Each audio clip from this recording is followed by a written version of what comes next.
Sveiki visiem! Lai mēs varētu turpināt šo raidījumu, mums ir nepieciešams jūsu atbalsts. Piesako mūsu kanālam un komentē, ko tu domā par garīgumu un ko tu gribētu dzirdēt mūsu raidījumā.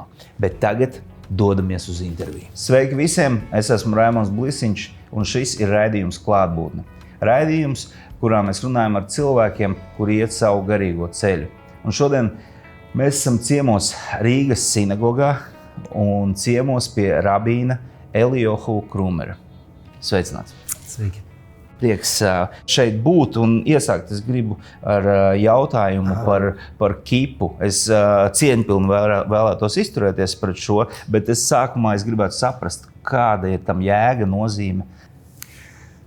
Principā kipas vai nu vienkārši galvas seguma vākšana ir tradīcija, kura parādījās salīdzinoši nesen pēc mūsu mēroga viduslaikos.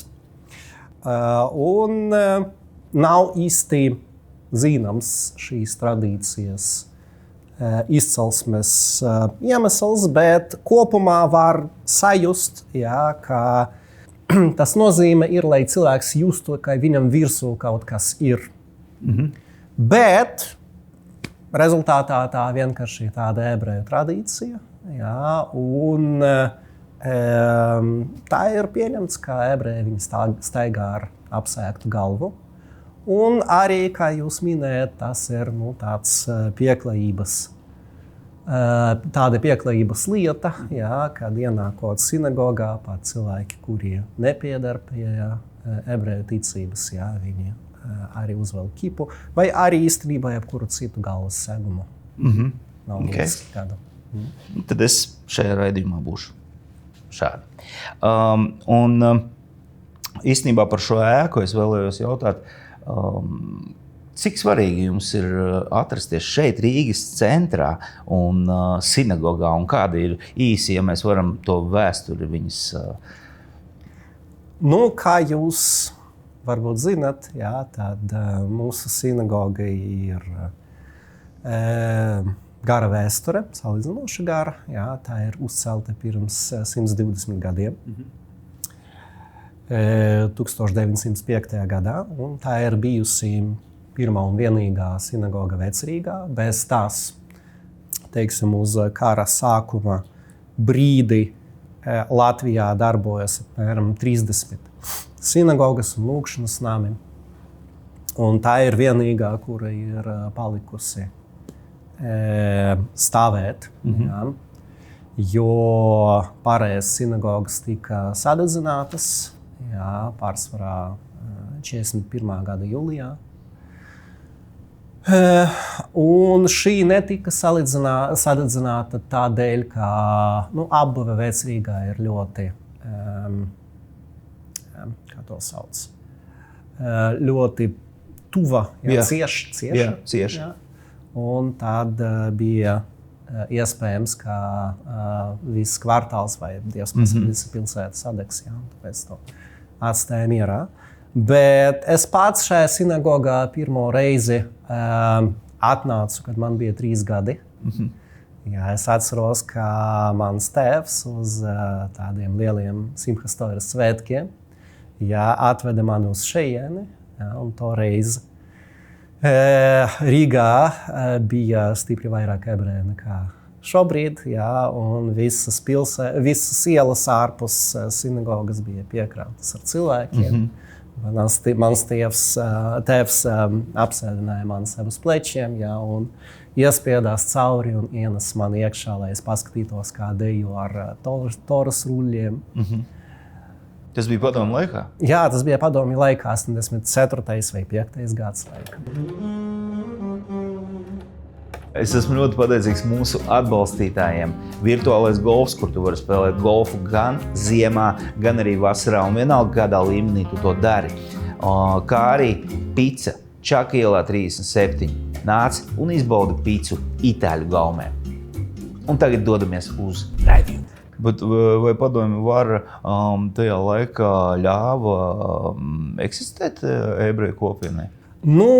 Redziet, lieta ir tāda, ka no vienas puses, kā jūs zināt, Padomju Savienības konstitūcija bija visdemokrātiskākā visā pasaulē. Ja? Un savā ziņā bija sinagogas, kuram tika atļauts darboties. Ja? Bet īpaši šeit, Baltijas valstīs, klimats bija nedaudz liberālāks nekā Krievijā vai Ukrainā, piemēram. Jā, un tāpēc šī sinagoga darbojas visa padomju perioda garumā. Un šeit bija lūkšanas, jā, un arī uz svētkiem mēdz nākt daudz cilvēku. Jūs esat rabīns šeit, tad kristiešiem ir mācītājs, musulmaņiem ir imams, hinduistiem ir vēl guru visādi un tā tālāk. Jūdeismā rabīns, vai tas ir saistīts tieši ar tautu, vai tas ir tomēr reliģisks, garīgs amats? Kā tas? Pastāstiet par šo amatu vienkārši. Visnoteikti rabīns nav priesteris. Jā.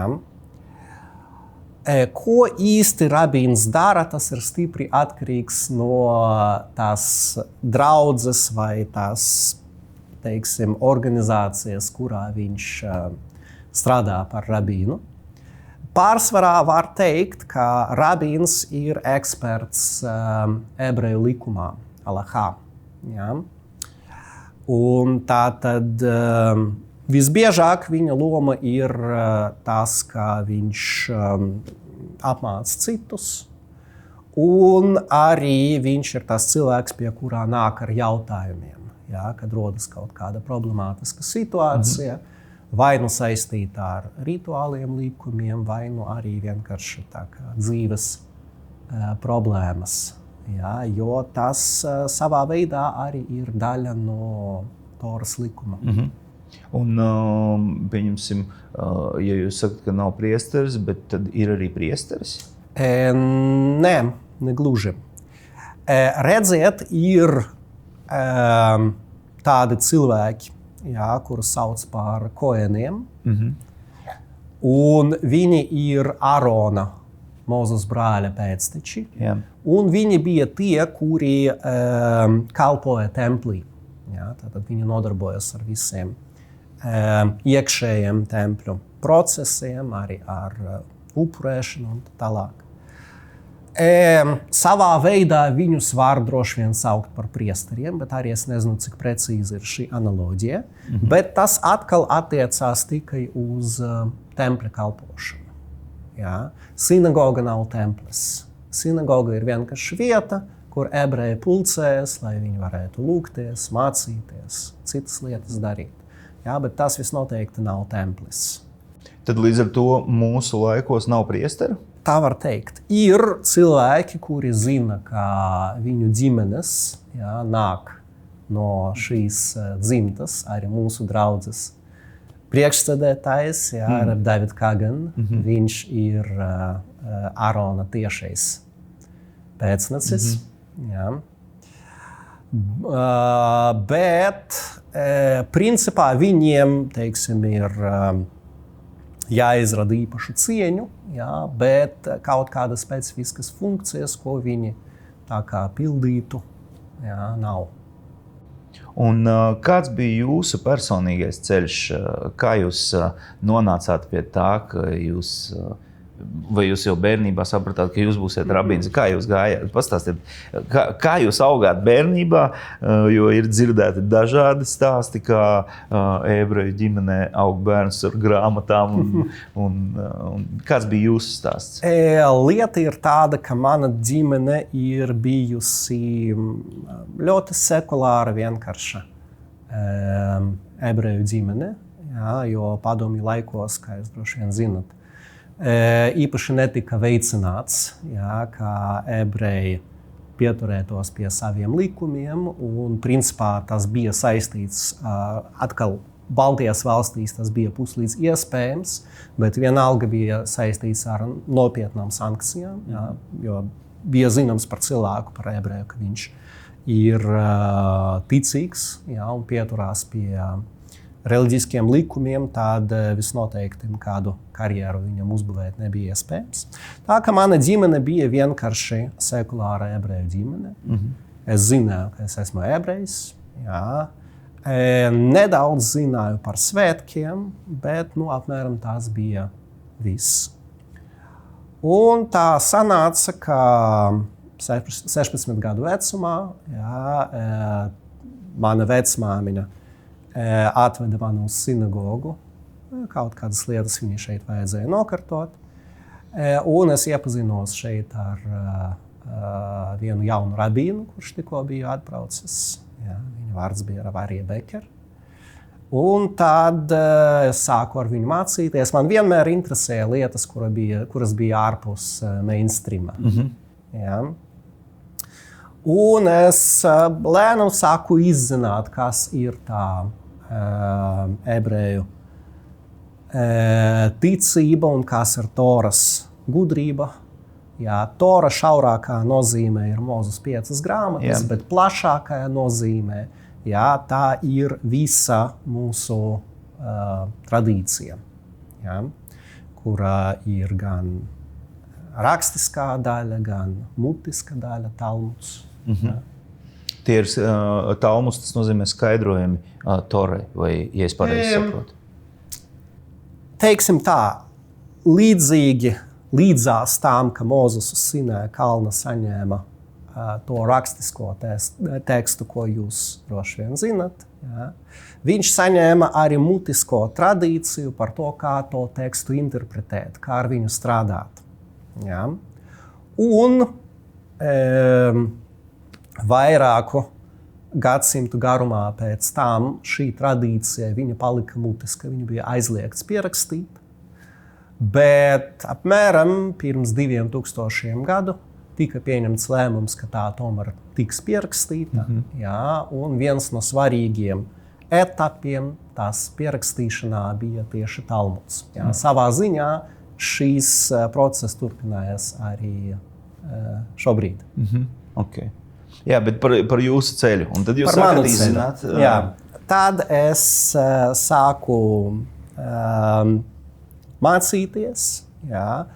Lēnām sāku arī ievērot tos baušļus un pienākumus, kuri, teiksim, aizvien vairāk un vairāk man kļuva acīm redzami, ka tā ir jādara.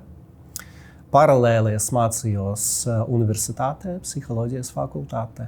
Kādu laiku es plānoju nodarboties ar pētniecību, bet pēc tam tā sanāca, ka aizvien vairāk un vairāk es aizraujos ar Talmuda studijām. Jā, un tad mums te Rīgā izveidojas tāda neliela grupa, kura izveidoja savu mācību centru Beis Medrash, kur es sākumā mācījos, pēc tam sāku arī pasniegt. Jā, un tā kaut kā tas lietas aizgāja viens aiz otrajam. Un tajā laikā šajā sinagogā bija rabīns? Jā, protams. Un tad kā notiek tas process, ka jūs jau saprotat, es izskatās, Dievs mani ved kļūt par rabīnu, vai kā tas notiek? Lieta bija tāda, ka 2018. gadā tā sanāca, kā draudzei vajadzēja rabīnu. Jā, un tad draudzes vadība vēršās pie manīm un pajautāja, vai es lūdzu nevarētu paņemt lāpstu un sākt rakt. Jā, un tā tas bija. Jā. Vai ir kāds īpašs rituāls, kā šis process iecelšana šajā? Redziet, mūsdienās, tas nozīmē pēdējos 2000 gadus apmēram, nav nekādas neformālas hierarhijas, neformāla amata ebreju ticībā. Un principā draudze var sevi iecelt par rabīnu jebkuru cilvēku. Jā. Ir pieņemts, ka gal galā viņu iecel nevis tāpat vienkārši, lai viņš sēdētu uz krēsla, viņam kaut ko būtu jāzina. Jā, un tāpēc parasti, teiksim, vai nu ir kaut kādi eksāmeni, jā, ko šis cilvēks nokārto, vai nu kāds no, teiksim, rabīniem, par kuru ir zināms, ka viņi ir gudri zinoši cilvēki, tad viņš, teiksim, iedod savu rekomendāciju, ka viņš uzskata, ka šīs cilvēks ir pietiekami kompetents. Jā, kaut kā tā. Un kāda ir šodienas situācija vispār Latvijā ar ebreju kopienu? Kā viņa liela, maza, vai visi apmeklē sinagogu? Pēc oficiālas statistikas Latvijā ir bišķi mazāk par 7,000 ebreju. Protams, lielāka daļa no viņiem ir dziļi sekulāri cilvēki. Arī tā iemesla dēļ, ka, teiksim, dzīve pēc Toras baušļiem pieprasa diezgan krietnu infrastruktūru. Jā. Tad tas ir košera ēdiena pieejamība, mācību iestāžu pieejamība bērniem un tā tālāk un joprojām. Un šī iemesla dēļ tā sanāca, ka tie ebreji, kuri bija vairāk ieinteresēti ticības jautājumos, jā, viņiem tomēr bija vēl lielāka tendence aizbraukt prom. Jā, uz Izraēlu vai uz Ameriku vai citām vietām, kur ir lielākas draudzes un attiecīgi visas šīs lietas ir pakartotas. Jā, bet paldies Dievam, jā, arī ar tiem, kas palika šeit. Jā, mums ir dzīva draudze, jā, un arī mūsu sinagoga, jā, mūsu draudze nav vienīgā reliģiskā ebreju draudze Latvijā. Jā, ir Chabad Ļubaviča Hasīdu draudze šeit pat Rīgā, ir neliela privāta sinagoga Jūrmalā, ir draudzes arī Daugavpilī, Liepājā. Esam dzīvi. Pirms mēs pārējām pie jūdaisma, kā tas, kādās straumēs ciedalās un tā, es vēlos tomēr pajautāt arī, kā ebreji skatās uz kristīgo ticību. Vienkārši varbūt jūs īsi varat, kā viņi, Kristus, vispār viņi atzīst, ka bija tāds Kristus, tāda persona, varbūt kaut kur Talmudā vai kaut kur ir. Ja jūs varat, protams, par to. Principā es parasti izvairos no tā, lai komentētu, teiksim, citas reliģijas. Arī tāpēc, ka Dievs savā gudrībā nepadarīja mani, jā, un ebrejus vispār par reliģijas policistiem visai pasaulē. Jā, paldies viņam par to. Lieta ir tāda, ka tiešas kaut kādas norādes uz šo stāstu mūsu grāmatās nav. Un pamatā, kā jūs varbūt zinat, jā, tad galvenā ideja judaismā, jā, ir, ka Dievs ir viens un viņš nav dalams. Jā, un tāpēc rabīnu starpā, jā, vienmēr attiecība uz kristietību bija saprotams problēmas. Jā. Ir dažādas pieejas tām, kā mēs to varam kvalificēt. Jā, ir lietas, kurām ir, teiksim, grūtāk mūsu skatījumā atrast attaisnojumu, kā ikonas, piemēram, citas lietas. Bet atkal nav tā, ka mums būtu jāuzbažās kādam, jā, un jāmaca, kā vai Dievs pasargi jāpiespiež. Jā, ticēt tā, kā mēs uzskatām par pareizām. Vai jūdaisms, pareizi saprotu, tas ir jūdaisms, tā ir tradīcija garīgā? Nosauksim to tā, kāpēc ne? Jā. Kādi iedalījumi, jo es esmu redzējis, ka ir dažādi iedalījumi, ir tādi, kuri iet ar tādiem, varbūt jūs varat pastāstīt par tiem iedalījumiem, kā iedalās vispār? Redziet, lieta ir tāda, ka atkal apmēram 2000 gadu ebreji bija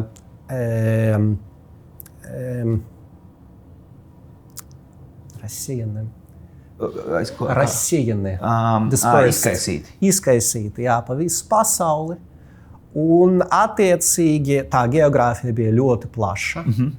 Jā, no Āfrikas līdz Krievijai, līdz Lietuvai un Latvijai. Un attiecīgi tās ticības forma, jā, viņa, protams, veidojas atšķirīgi dažādās vietās.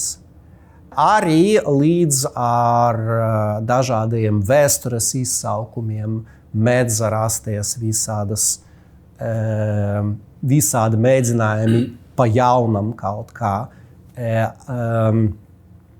atteikties pret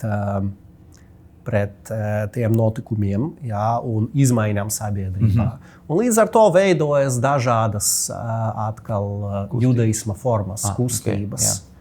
Jā. Vecajos laikos, jā, nebija jautājumi, jo cilvēks vienkārši pieņēma to formu, jā, tajā kopienā, kur viņš izauga. Jā, mūsdienās, kad tas viss ir samaisīts kopā, īpaši Izrēlā, kur tas viss atradās ļoti tuvu, mēdz būt tā, ka cilvēks var, teiksim, pāriet no vienas grupas uz otru. Jā. Bet kādas ir tās pamatgrupas, tādi lielākie virzieni? Lielākie virzieni, var teikt, ir tas, kas sauc par sefardiem un aškenāziem. Jā, tās sadalījums, viņš izveidojas viduslaikos. Jā, tā tad bija ebreji, kuri dzīvoja Spānijā un Āfrikā. Jā, un bija ebreji, kuri dzīvoja Eiropā, tobrīd Francijā un Vācijā. Jā, un, teiksim, tās tradīcijas veidojas dažādi gan kultūras ziņā, gan intelektuālā ziņā.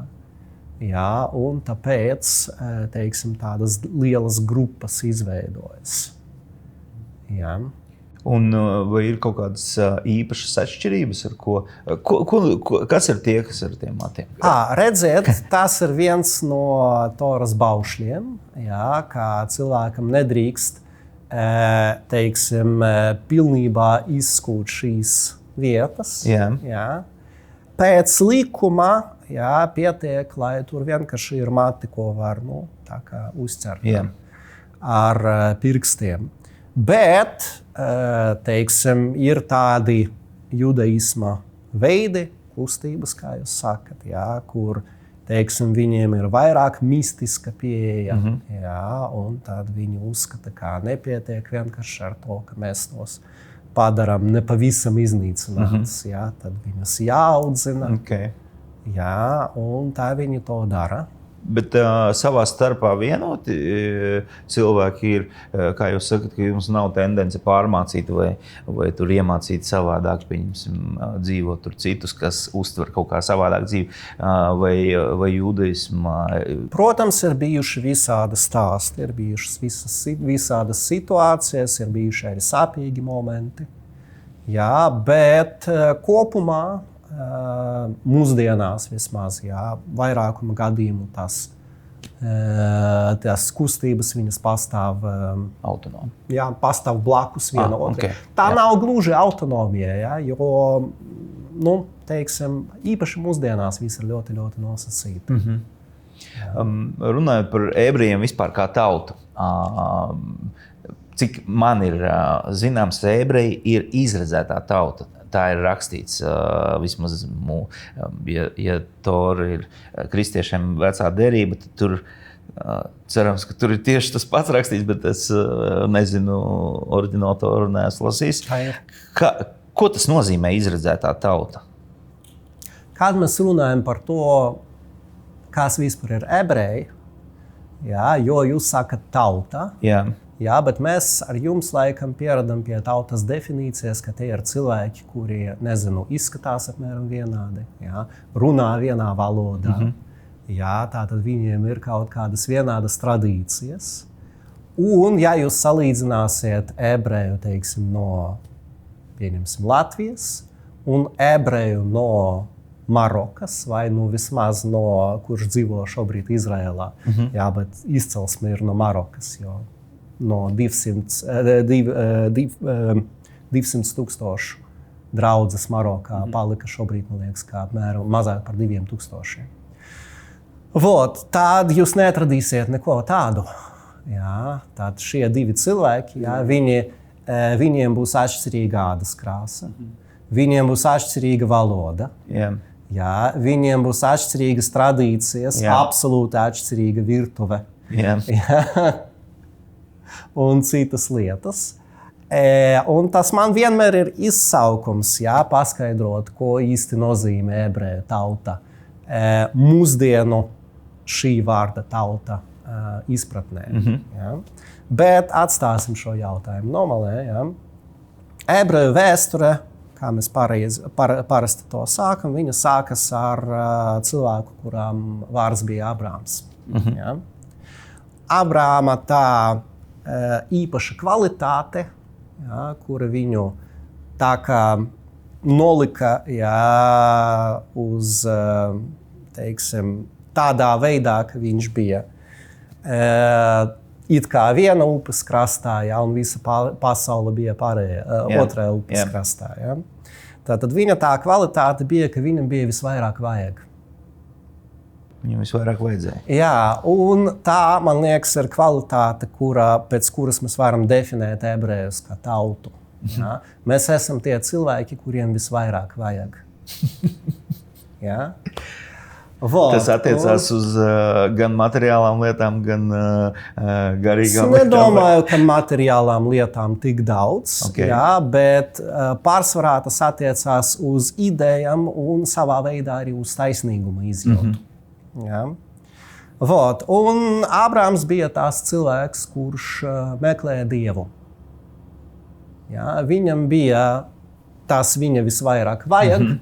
Jā, bija tajā, ka viņam vajadzēja atrast to veidu, kā viņš var kļūt tuvāk Dievam.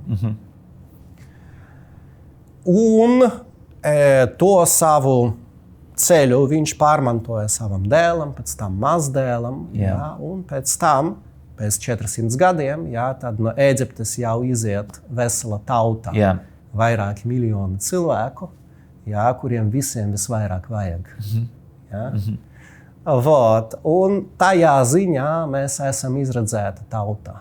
Jā, jo mēs bijām tie, kuri stāvēja pie Dieva durvīm, jā, un klauvējam, kamēr viņš neatbildēja. Izgāja no verdzības. Viņš izveda mūs no verdzības, jā, atceroties to derību, ko viņš noslēdza ar Abrāmu. Jā. Un tajā brīdī, kad Abrāms viņš kļuva par Abrāmu, jā, un panāca savējo. Dievs viņam atbildēja. Izredzētā tauta, un tur ir derība Ābrahamam. Viņš sāka savu karjeru kā Avram.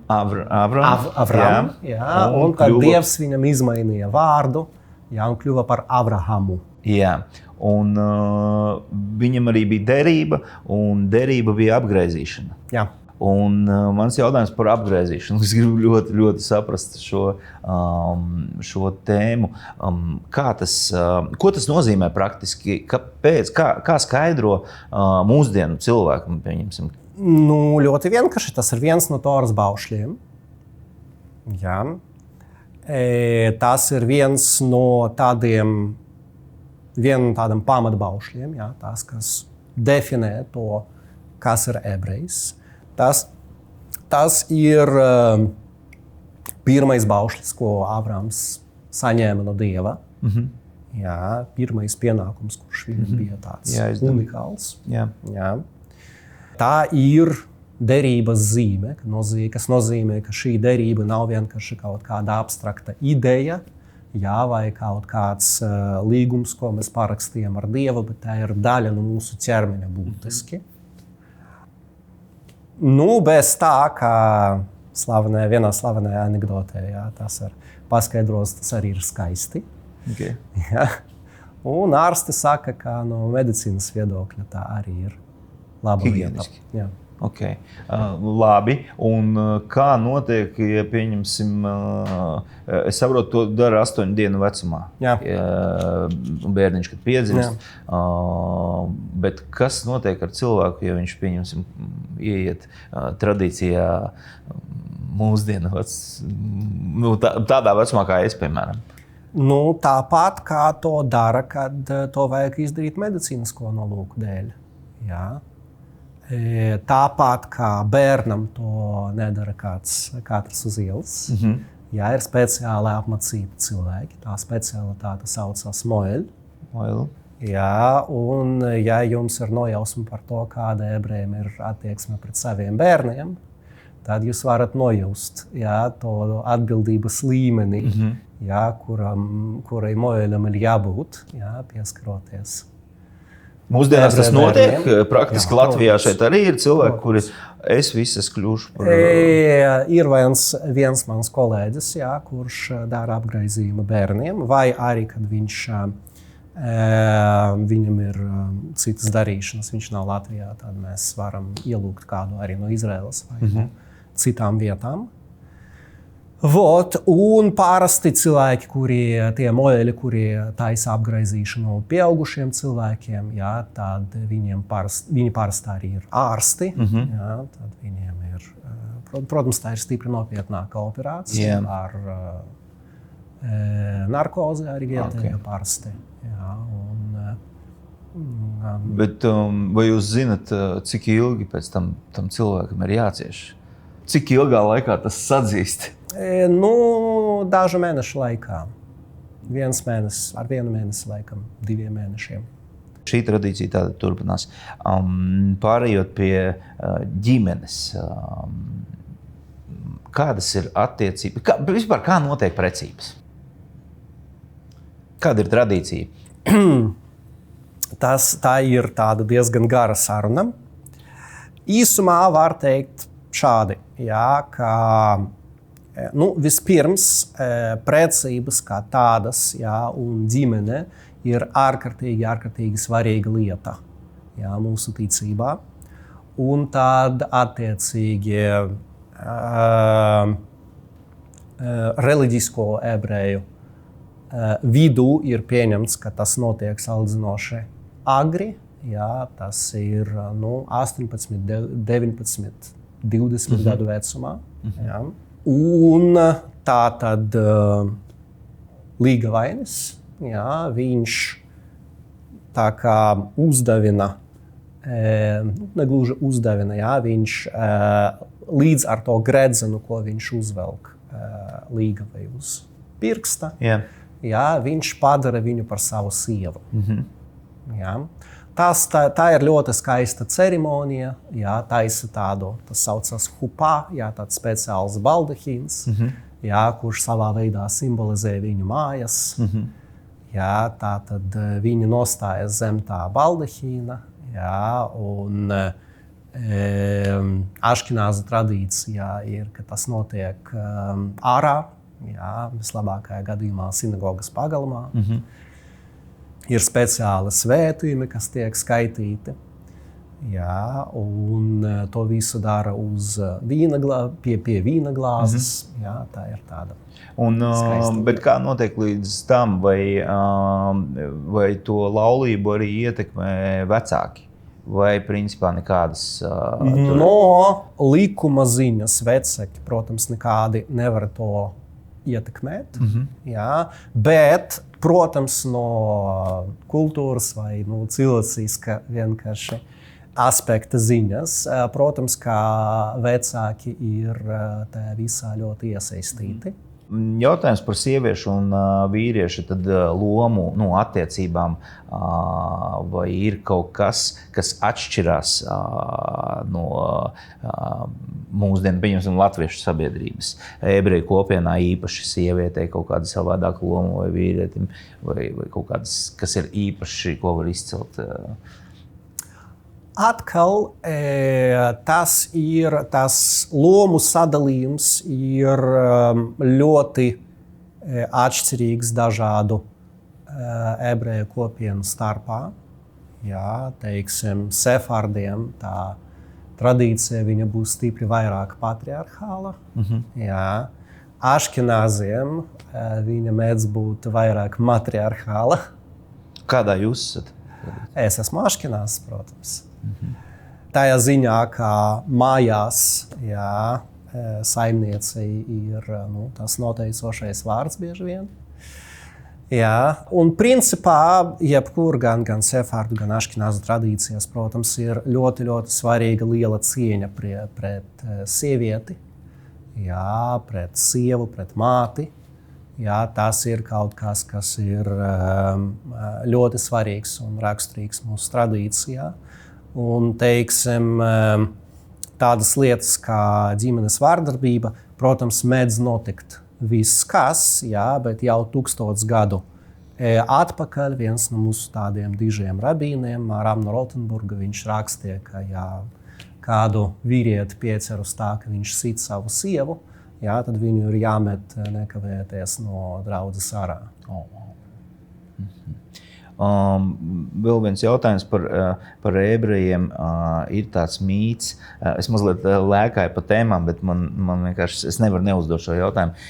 Ir tāds mīts, ka ebreji valda pār pasauli, bet tas ir, protams, dzirdēts daudz kur, bet visur, kur būs nauda, ebrejs būs tur klāt un viņš būs tas galvenais pelnītājs.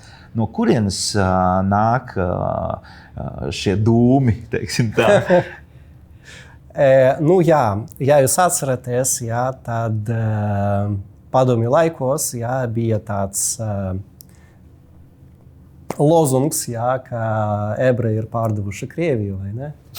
Jā, tad bija tāda anekdote sakarā ar to, ka kaut kāds moņa, jā, viņš zvana uz KGB, jā, un prasa viņiem, jā, vai tā ir taisnība, ka ebreji ir pārdevuši Krieviju, un viņam atbild, protams, ka ir taisnība, jā.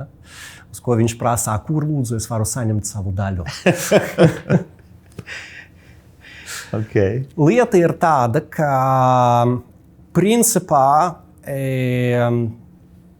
tradicionāli jūs droši vien zināt, ka mums ir lielas ģimenes. Jā. Izraēla, man liekas, ir vienīgā no attīstītām pasaules valstīm, jā, kur tas vidējais bērnu skaits uz vienu sievieti ir stipri pāri par 2. Mēdz būt ģimenēs arī 5, 10 bērni. Vienam manam kolēģim jā, ir 14 Izraēlā. Un viņa sieva strādā Haidakā. Tātad, cik lai cilvēks nepelnītu, jūs saprotat, ka principā pārsvarā cilvēki dzīvo diezgan nabadzīgi. Jā, paldies Dievam, ir daži ebreji, jā, kuriem izdodas tā kā izsisties, kā saka, jā. Arī finansiālā ziņā. Parasti viņi ļoti labi apzinās savu atbildību attiecībā pret saviem tautiešiem. Jā, un ir ļoti pieņemta lieta ne tikai bagātiem cilvēkiem, bet mēs visi ļoti cenšamies viens otru atbalstīt arī finansiāli. Bet es nedomāju, ka kad jūs paskatīsieties statistiski, jūs atradīsiet, ka ebreji ir ļoti bagāti. Jā. Kāpēc rodas tāds stereotips? Es domāju, ka tāpēc, ka skatoties no ārpuses, jā, tie redzamie cilvēki, jā, ir tie drīzāk, kuriem ir nauda, jā, nevis tie, kuriem nav. Okay. Un tomēr vai ir kāds noslēpums vai kāds teiciens vai kaut kas, kas ar naudu ir saistīts, ko mēs varam pateikt vienkāršajam cilvēkam, princips zelta, kurš strādā tieši naudas attiecībās ar naudu? Ja jūs tādu atradīsiet, jā, tad nāciet mūsu vēlreiz ciemos, pastāstiet man. Labi. Labi, to man gribētos, protams, izvilkt. Ja nauda, tas ir, varbūt ir kaut kāds noslēpumainais attieksmi pret naudu. Kāds varbūt, ko ebreji dara, bet citi cilvēki nedara, piemēram. Beats me. Okay. Tātad pārējot pie tekstiem. Ebreju tradīcija ir, jūdaismu tradīcija ir tekstu, lielākajā mērā tekstu tradīcija. Un vēsturnieks Juvals Noahs Harari tagad burtiski vienā no konferencēm, bet viņš pēdējā laikā arī par to bažīgi uzsver, ka mākslīgais intelekts ietekmēs šīs tradīcijas, kurās ir teksts. Kā jūs varētu šo komentēt?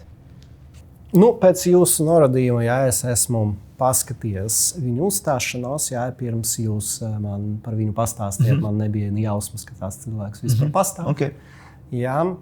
Man nebija daudz laika, diemžēl, lai tam veltītu viņa ideju izpētei. Man ir tāda izjūta, ka viņš par judaismu neko īpaši nezina. Varbūt man nav taisnība, atkal, lai tādus slēdzienus taisīt vajag stipri vairāk iedziļināties tēmā, bet es nesaskatu pilnīgi nekādas draudas no mākslīga intelekta. Es ļoti ceru, ka viņš būs vairāk, kompetents un viņu būs vairāk labuma reliģiskajos tekstos nekā ir šobrīd. Jo principā, kad paradies datori, un paradies iespēja strādāt ar datu bāzēm, un lielos tekstu apjomos, meklēt kaut kādas specifiskas tēmas, tas, protams, ļoti, ļoti palīdzēja rabīniem. Tā bibliotēka, ko jūs šeit redzat, tā varbūt ir, maksimums trešdaļa no tā, ko sevi cienošam rabīnam būtu jāzina no galvas. Un, protams, strādāt ar tādu informācijas apjomu ir ļoti, ļoti grūti. Un tikai īpaši ģeniāli cilvēki, viņiem tās izdodas to darīt kvalitatīvi. Un tāpēc, ka tev ir iespēja atrast šo informāciju ātri, nevis atcerēties, ka kaut kādas esmu kaut ko tādu lasījis, bet kur tas bija, kāda sakarā, kura kontekstā. Tās ļoti stipri palīdz. Šobrīd mākslīgais intelekts ir šajā ziņā ne īpaši lietderīgs. Viņš ir skaidrs, ka viņu, apmācīja negluži uz ebreju tekstiem, un ir arī skaidrs, ka viņš ir ļoti, ļoti ideoloģiski vērsts. Un arī tās veids, kā viņš analizē tekstus, viņš varbūt ir atkal derīgs tam, lai to tekstu nedaudz redaktētu un pieslipētu, bet ar teksta analīzi viņam ir ļoti švaki. Uz doto brīdi. Un, protams, gribas cerēt uz to, ka attīstoties tās kļūs vairāk lietderīgs. Bet redzēsim. Nekādus draudus pilnīgi es nesaskatu. Pirms mēs ejam pie hardcore jautājumu, kas man interesē, es vēl gribu uzzināt par kabalu. Ko tas nozīmē kabala un vai tā ir kaut kāda mistika, jo tas vienmēr ir publiski kaut kur ar kaut kādu noslēpumainu plīvuru apvīts kabala. Tas ir kaut kas dziļās zināšanas īpašajiem cilvēkiem. Nedaudz grūti paskaidrot, kas ir kabala. Jums ir taisnība tajā ziņā, ka tā ir mistiska un slēpta tradīcija, kura pastāvēja mūsu ticības ietvaros. Viens no 20. gadsimta tādiem dižiem rabīniem, intelektuāliem, Ravicek Hutner, viņš pateica tādu lietu, kad cilvēkiem stāsta par to, ka ir kaut kāda slepena tradīcija, tad viņi to saprot, ka ir lietas, par kurām runā skaļi, un ir lietas, par kuriem runā čūkstas. Un šajā gadījumā tā absolūti nav taisnība. Jā, jo kabala ir slēpta tajā nozīmē, ka par tām lietām savā veidā runāt vispār nevar, nav iespējams. Jūs zināt, bija tāds filozofs Ludvigs Wittgensteins, jā, tad viņš pateica tādu lietu, kā lietas, par kuriem nevar runāt, jā, par viņiem būtu jāklusē. Ir lietas, par kuriem nav iespējams runāt. Jā. Un savā veidā kabala, jā, tās ir tāds mēģinājums domāt ārpus valodas. Jā. Kabala rodas no tā, ka cilvēka mīlestība pret Dievu, viņa vēlme tuvoties Dievam, cenšas salauzt, jā, tās, teiksim, valodas un apziņas robežas. Jā, un tādu cilvēku garīga pieredze savā veidā viņa arī sastāda kabalu. Protams, mūsu laikos, jā, kad cilvēki cenšas komercializēt visu, jā, tad cenšas arī kabalai atrast tādu formu, jā, ko ir iespējams pārdot. Nu, cik tas ir veiksmīgi, jūs varat pats iedomāties. Atkal mums nav policijas, jā, kura staigātu cilvēkiem apkārt un teiktu viņiem, ka jūs nepareizi to saprotat. Nu. Konflikts Izrēlā, kas notiek jau ilgus gadsimtiem, laikam tas notiek, bet mans jautājums varbūt nebūtu par to, kā tas ir sācies vai kā, bet tomēr arī ieskicēt, varbūt, kāda ir tā pamatdoma, bet kā jūs varētu komentēt, vai ir vispār risinājums šim un kāds tas varētu būt, kā jūs to redzat? Nu, redziet, varbūt es neesmu gluži tas pareizais cilvēks, jā, ar kuru par to runāt. Es neesmu politologs, es neesmu vēsturnieks. Jā, un arī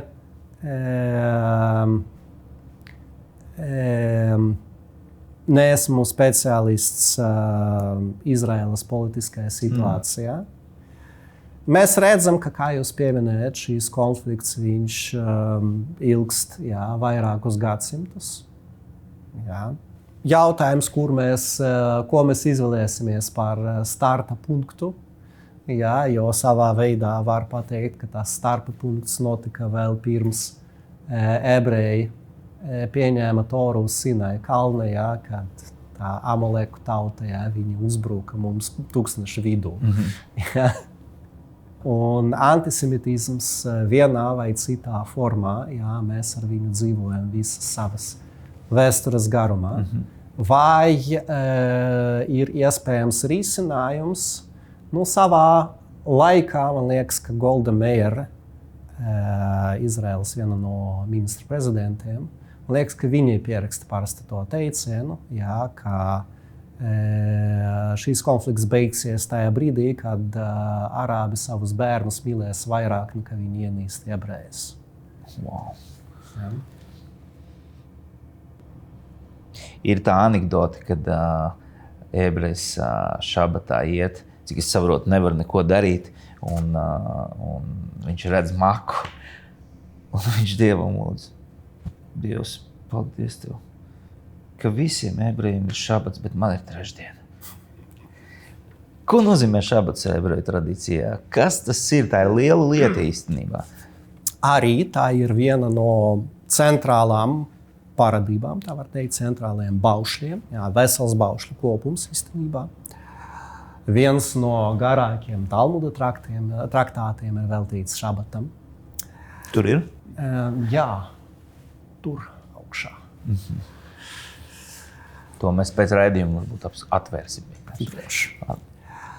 Vairākas lietas. Nu, vispirms, šabats ir mūsu apliecinājums, šabata turēšana, jā, ir mūsu apliecinājums tam, ka pasauli radīja Dievs, nevis pasauli paradījās pati par sevi. Šabats ir mūsu apliecinājums tam, ka pasaule tāda, kāda viņa ir nepilnīga, jā, par ko liecina tas, ka mums ir jāstrādā pārējās 6 dienas. Bet šī pilnība ir iespējama. Jā, tad pasaule nav nelabojama. Jā, un to arī simbolizē šabats. Savā ziņā šabats arī ir mūsu apliecinājums tam, ka cilvēka dzīve, jā, nebeidzas, dvēseles pastāvēšana nebeidzas ar nāvi. Jā, jo savā ziņā var pateikt, ka 6 darba dienas, jā, ir tā kā dzīve šajā pasaulē, bet šabats ir nedaudz kā dzīve jau pēc nāves. Jā, kad cilvēks jau neko nevar mainīt, viņš tikai var baudīt augļus no tā, ko viņš ir izaudzinājis. Tas ir par pēcnāves dzīvi arī? Kā ebreji tic īsumā pēcnāves dzīvē?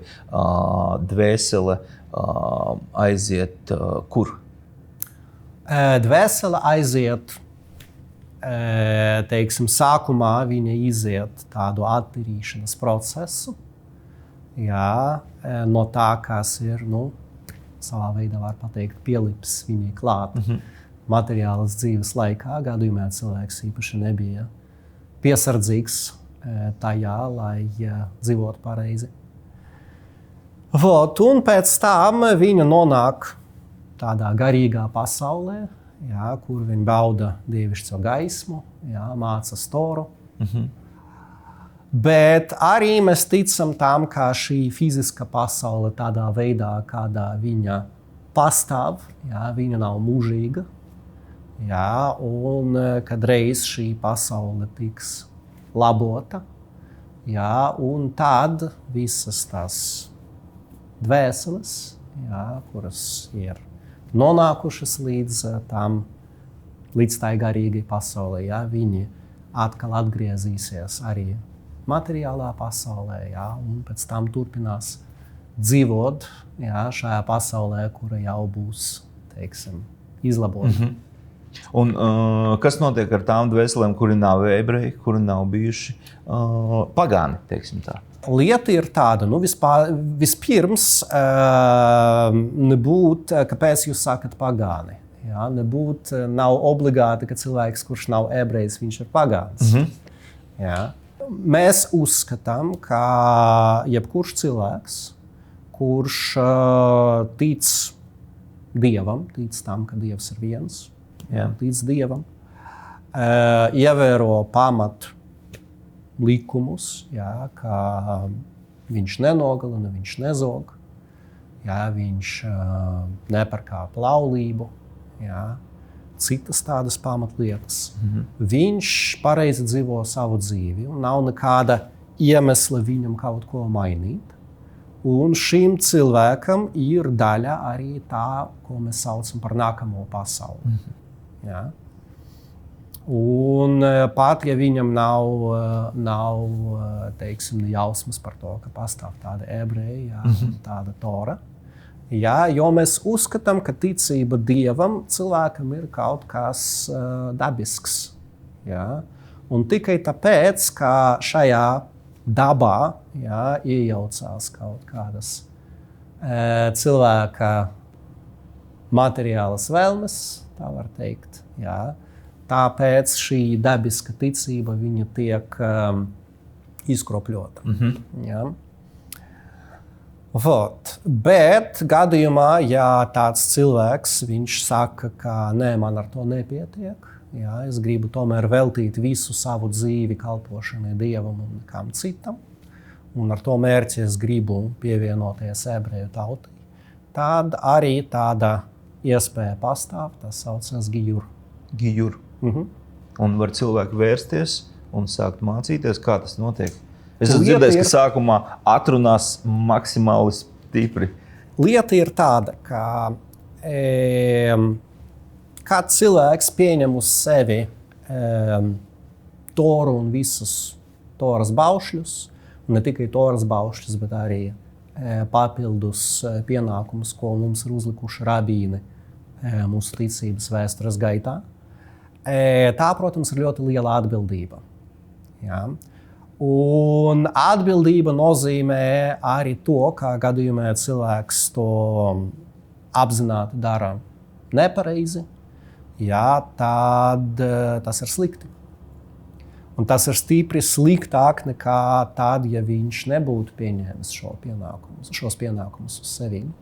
Un tāpēc gadījumā atnāk cilvēks pie manis un saka, ka viņš grib pāriet judaismā, tad mans uzdevums ir paskaidrot viņam, ka tas īstenībā ir ļoti grūti. Un principā viņam pašam būtu labāk, ja viņš to nedarītu. Ja. Mūsdienās tas vēl ir sarežģītāk līdz ar to, ka mūsu sabiedrībā mums gandrīz nav pieredzes ar lēmumiem, kuri ir neatgriezeniski. Jebkuru lēmumu savā dzīvē, ko cilvēks pieņem, viņš zina, ka viņš var to mainīt. Vecajās labās dienās, jā, pirms 200 gadiem, jā, gadījumā cilvēks, teiksim, viņš bija kurpnieks, tad viņš zināja, ka viņš visu savu dzīvi būs par kurpnieku. Vai ne? Un tad, ja viņam bija tāda greznība, ka iespēja izvēlēties profesiju, jā, jebkurā gadījumā viņš apzinās, ka to profesiju, ko viņš izvēlās, jā, viņš pēc tam praktizēs visu savu mūžu. Kad cilvēks precējas, jā, viņš zināja, ka tas ir visticamāk uz visu dzīvi.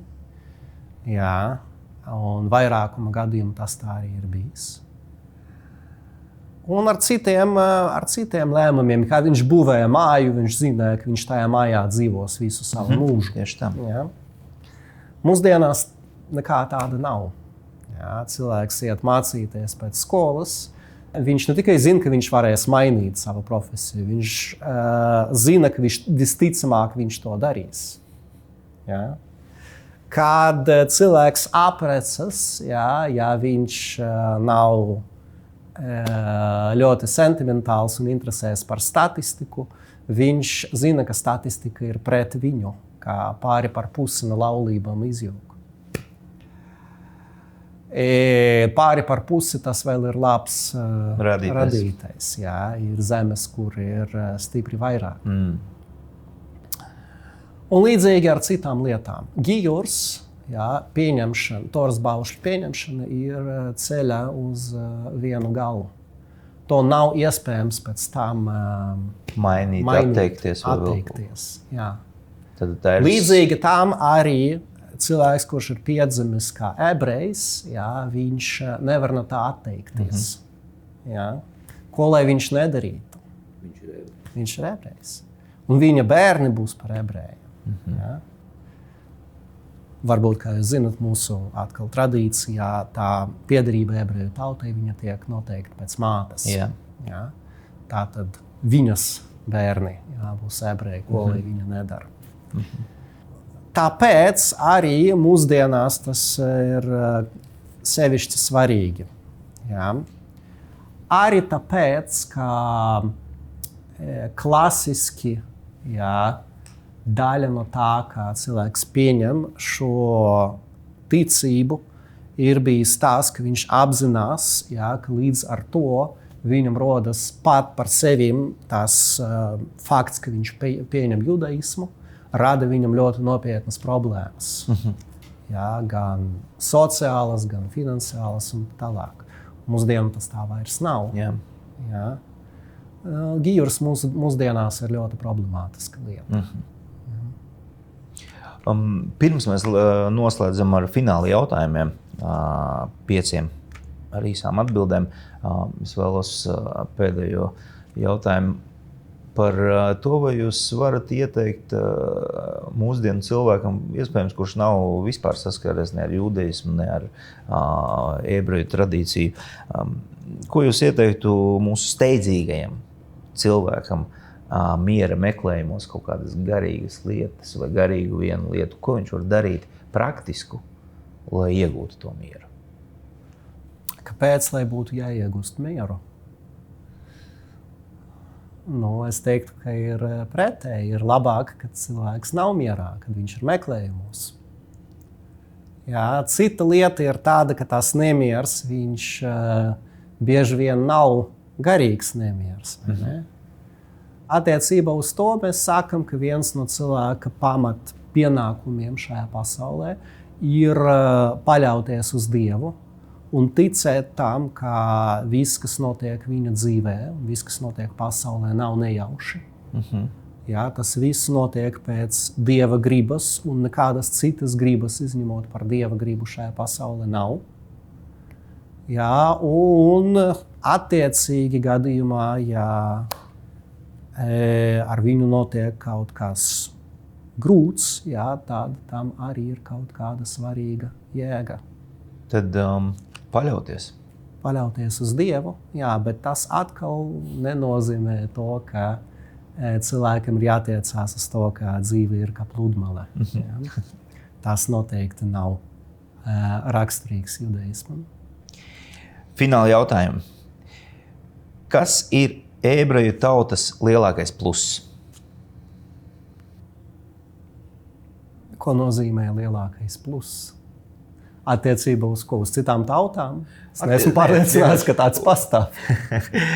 Vienkārši, kas ir tas, ko jūs izjūtat kā savu lielāko? Man ir paveicies, es esmu ebrejs. Man ir iespēja pavadīt dzīvi mācoties visu šo. Ko jūs visaugstāk vērtējat cilvēkā? To, ka viņam var uzticēties. Viņš ir uzticīgs. Kas jūsuprāt ir laime?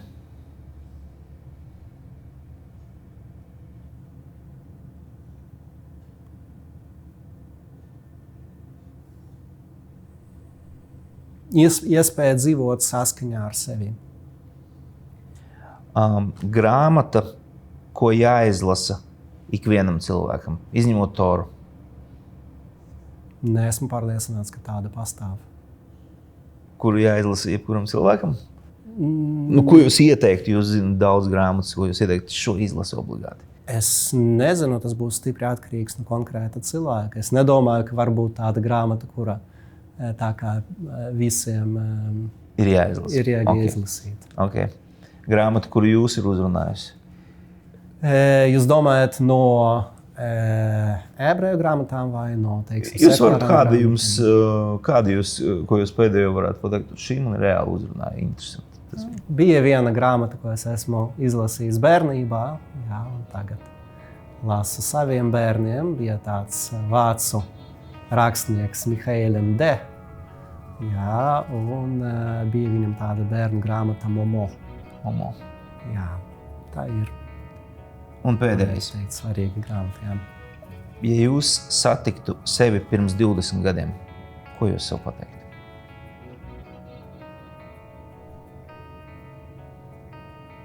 Redziet, lieta ir tāda, ka pieredze maina cilvēku.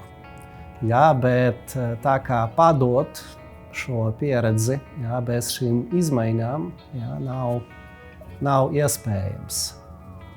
Gadījumā, ja es, teiksim, jaunāks lūgtu no sevis vecāka, padomu par to, ko man darīt, tad es noteikti atbildētu, ka jāmācās vairāk. Bet citādi, diemžēl, tā ir skaista doma, bet diemžēl tas nav iespējams. Kamēr tu neesi izgājis cauri tiem notikumiem, kuri izveidoja tev šo pieredzi, nav iespējams par to pastāstīt. Paldies! Ar mums kopā bija rabīns Elijohu Krūmers. Paldies tev par tavu klātbūtni!